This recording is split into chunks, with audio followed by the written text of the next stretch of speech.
All right, team, week 37, we are going to be using a yoga block, and a foam roller. So starting with all side lying, we're gonna stay side lying on one side, finish all 4 moves, and then move on to our other side for the next 4 moves. We're gonna start with side lying hip pullbacks, moving into side lying internal rotation. If you're noticing a theme, you are correct. Then we've got an open book stretch, followed by a hip shift.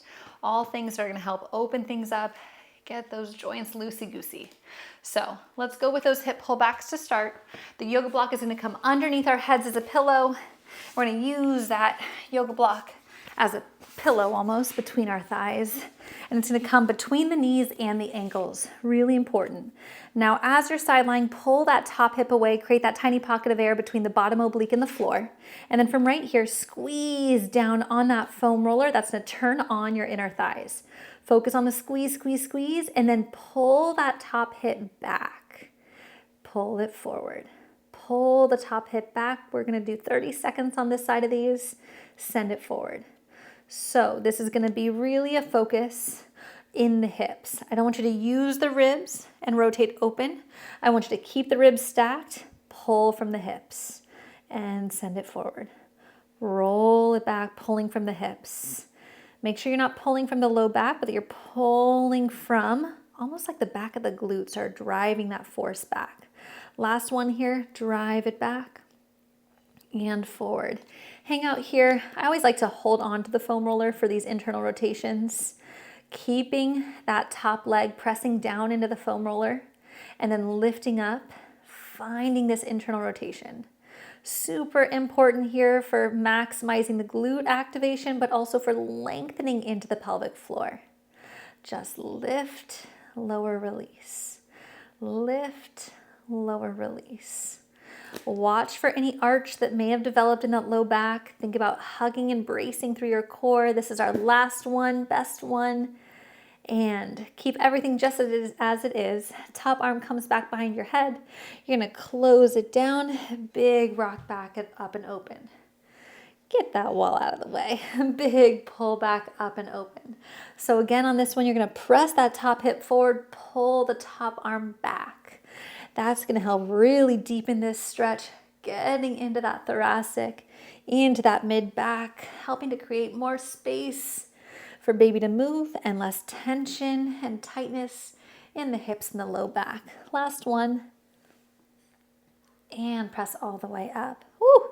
We're gonna stay focused on that top leg by bringing that left knee on top of the yoga block on all fours for this hip shift. So 20 seconds, you're just gonna focus on pressing the hips to the left. Back to center.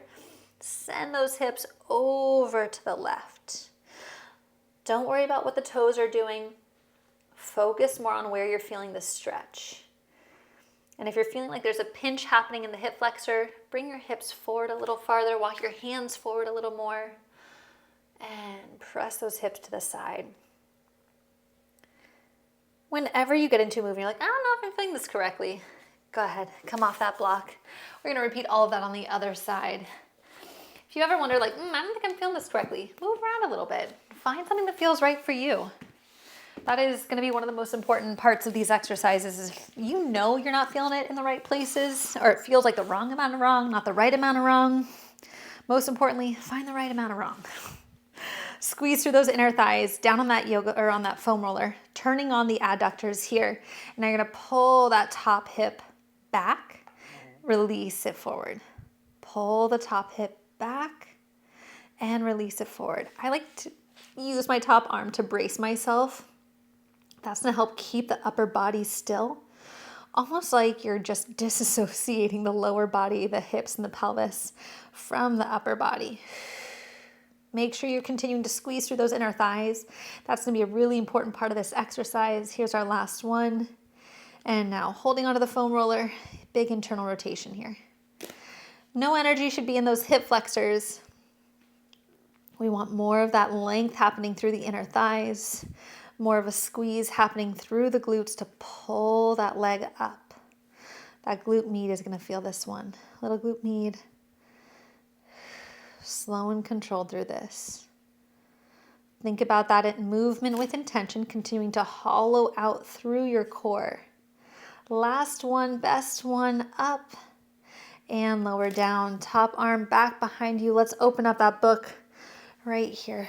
Big opening, big stretch, and send it forward. Ooh, I felt my top leg want to come with me. So if that's you at home, press that top leg forward as you pull the top arm back.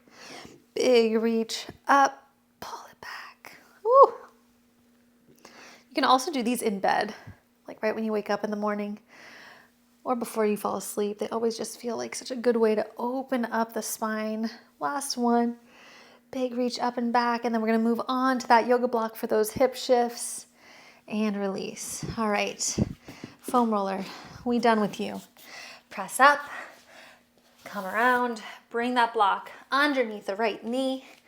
20 seconds of these hip shifts here. You're gonna send the hips over to the right. Ooh, this side feels a little tight. And come back to center. Just breathing into it. If you notice an area that feels tight, hold it there for a few breaths. Breathe into it, and back to center. Hip shift. And back to center. Sending those hips over to the side, really lengthening along the outer thigh, and side seat and release. Come off that block. Oh, you could repeat that for hours and it would feel quite magical, and I wish I could join you, but I will see you guys next week.